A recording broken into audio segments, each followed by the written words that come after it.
Graça e paz do nosso Senhor e Salvador Jesus Cristo. Quero meditar com vocês hoje no nosso devocional diário. Quero te alimentar com este maná para justamente fortalecer, te ensinar, para te capacitar, cada um que está nos assistindo agora, a caminhar em vitória. Olha que palavra linda que está no livro de 1 Timóteo, capítulo 1, versículo 15 e 16. Diz assim a palavra do Senhor: esta palavra é fiel e digna de toda aceitação, que Cristo Jesus veio ao mundo para salvar os pecadores, dos quais eu sou o principal. Mas por esta mesma razão me foi concedida misericórdia para que, em mim, que sou o principal pecador, Cristo Jesus pudesse mostrar a sua completa longanimidade e eu servisse de modelo para todos os que hão de crer nele para a vida eterna. Uau, que passagem maravilhosa! Paulo, nesse momento, está escrevendo a Timóteo, ele o chama de filho na fé, e ele estava não apenas ensinando que Jesus tinha vindo ao mundo para salvar os pecadores, mas ele mesmo estava se colocando como testemunha do agir, do atuar, do perdão de Deus e principalmente da transformação que ocorre quando a gente entrega o coração para Jesus. Sabe, Paulo não era um pecador qualquer, não. Ele realmente se coloca como principal pecador, porque foi ele, através dele, que ele mandou muitos cristãos para a prisão. Ele saía com cartas, entrava nas casas, pegando homem, mulheres, crianças, ele levava todos eles presos. Muitos foram mortos. Então, por isso que agora, depois da sua conversão, ele fala, eu sou o principal pecador, né? Ele tinha sido blasfemo. Na hora que eles estavam apedrejando Estevão, ele ali não só consentia, mas estou guardando aqui as coisas dos meus queridos que estão lá indo ali para assassinar esse homem que está falando que Jesus é o Messias, ele tinha prazer em tudo isso, né? E quando eu penso nessa conversão, nossa, primeiro eu tenho que pensar em Deus. Que coração é esse? Ele não é vingativo, ele é amoroso, ele vai lá e escolhe, como Paulo se coloca, né? A mim, eu que sou o pior dos pecadores, o principal dos pecadores, ele vai lá e ele resgata esse homem, ele vai lá e demonstra todo o amor dele por um pecador, mesmo sendo um desqualificado, porque Paulo jamais poderia ser uma pessoa salva, alcançada pela graça, pela fé que num determinado momento brotou nele por Jesus. E sabe, ele não só foi salvo, ele foi escolhido, ele foi capacitado, ele foi separado para poder pregar agora o evangelho, as boas novas de salvação. Ele que anteriormente era quem mais perseguia, ele que anteriormente tinha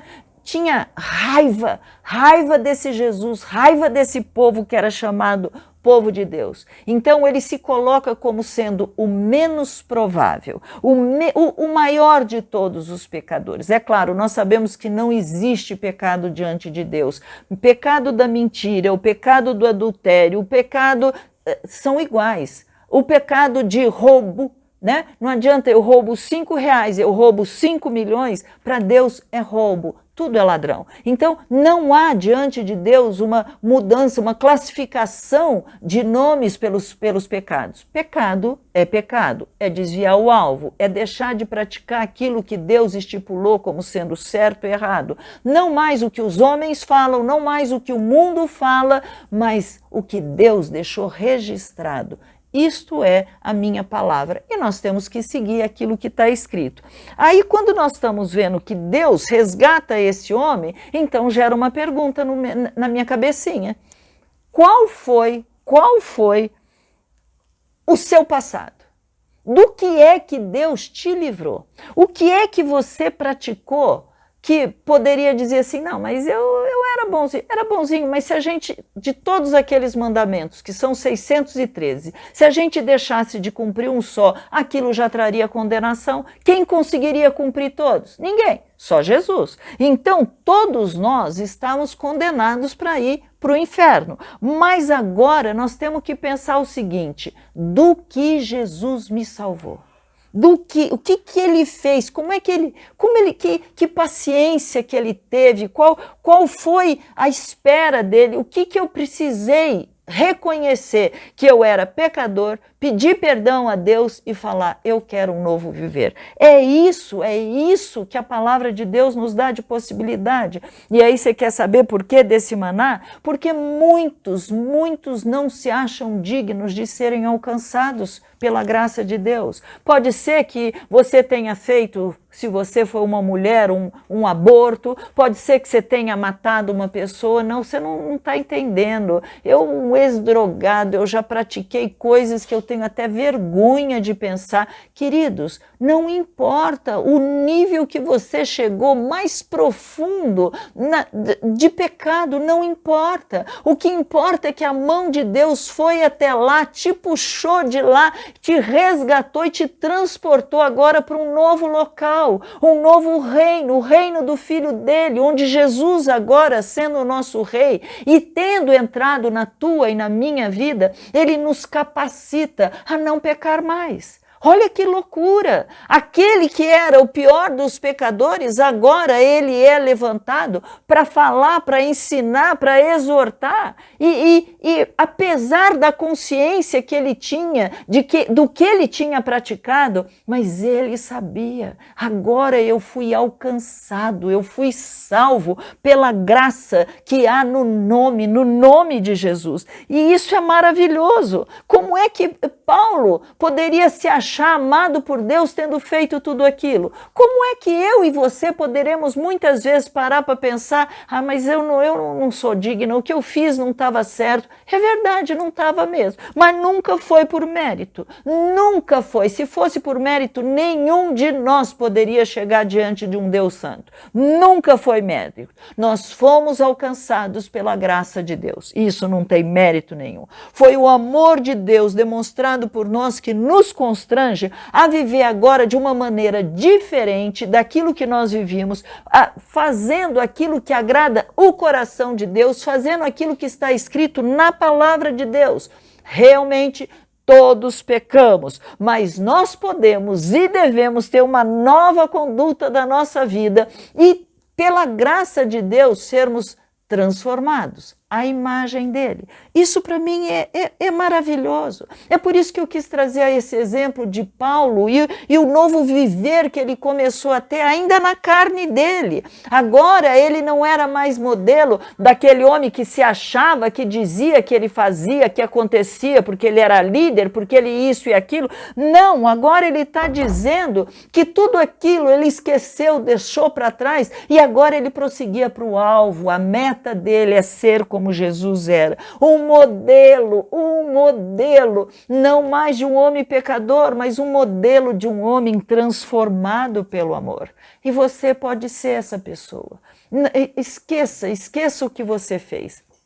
Não no sentido de falar, mas como que eu vou esquecer? Não, ninguém tem Alzheimer, ninguém tem aqui Alzheimer, nós não estamos falando de Alzheimer. O que nós estamos falando neste momento é que nós podemos esquecer as coisas que para trás ficam. Neste momento nós podemos pensar que Deus está renovando a nossa mente, a nossa vontade, Deus está trazendo novos projetos para nós, para a gente viver algo novo. Algo novo, é isso, algo novo. Por quê? Porque Jesus foi aquele que cumpriu tudo o que precisava ser cumprido através da lei e que nós dois não conseguiríamos. Jesus é aquele que cumpriu e nos resgatou e por causa dele, deste nome, ele tem nos transformado. A pergunta agora é, o quanto você já tem sido transformado? O que ele já pôde fazer na sua vida que você entendeu, isso eu fazia errado, agora eu não quero mais. Então eu te convido para que neste momento a gente possa orar e pedir para Deus que a gente possa ser também um modelo. Eu modelo? É um modelo. Não esse modelo que o mundo fala, dos modelos, da moda. Não, não. Um modelo, um exemplo do que Deus faz na nossa vida. Podemos orar? Pai amado e querido, nossa, como o nosso coração se enche de alegria. Como é bom, Senhor, saber que o Senhor não se lembra mais do nosso passado. O Senhor nos dá uma graça tão grande, o Senhor faz algo tão tremendo dentro do nosso coração, Pai, que nós agora somos motivados, nós queremos caminhar em vitória, vivendo para te agradar. Senhor, em nome de Jesus, a minha oração neste momento é: retira do coração dos meus queridos, Pai, retira do meu próprio coração, Senhor, tudo aquilo que não te agrada, tudo aquilo que eu sei, Pai, que não está certo, que eu não devo fazer, Pai, e te retira, Pai, e enche, Senhor, com este algo novo, com este novo mover, e tudo isso eu só consigo, Senhor, por causa do Espírito que habita em mim, Pai, o Espírito Santo que veio morar no meu coração no dia que eu falei: eu sou pecador, eu peço perdão, eu me arrependo, e Jesus entra e transforma,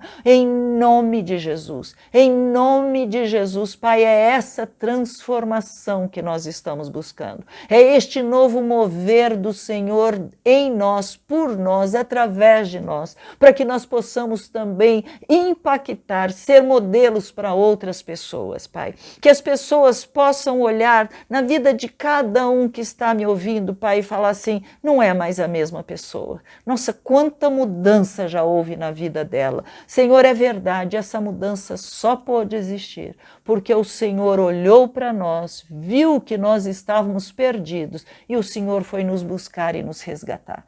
Senhor, nós te agradecemos e nós dizemos: Senhor, nosso coração é teu. Nosso coração é teu. Muda, restaura, refaz tudo o que precisa, porque agora nós te colocamos como nosso Senhor e o nosso Salvador. É isso que nós oramos em nome de Jesus. Amém? Lindo, né, queridos? Uma passagem maravilhosa. Não se esqueça, você é o modelo de Deus. Ele vai usar a sua vida como uma carta viva para mostrar aos outros: eu posso ser modificado. Por quê? Por causa da graça de Deus e pelo Espírito que hoje habita na tua vida e na minha vida. Fiquem na paz. Deus os abençoe muito. Você pode acompanhar todo o nosso conteúdo no Instagram, no YouTube e no Facebook. Deus te abençoe.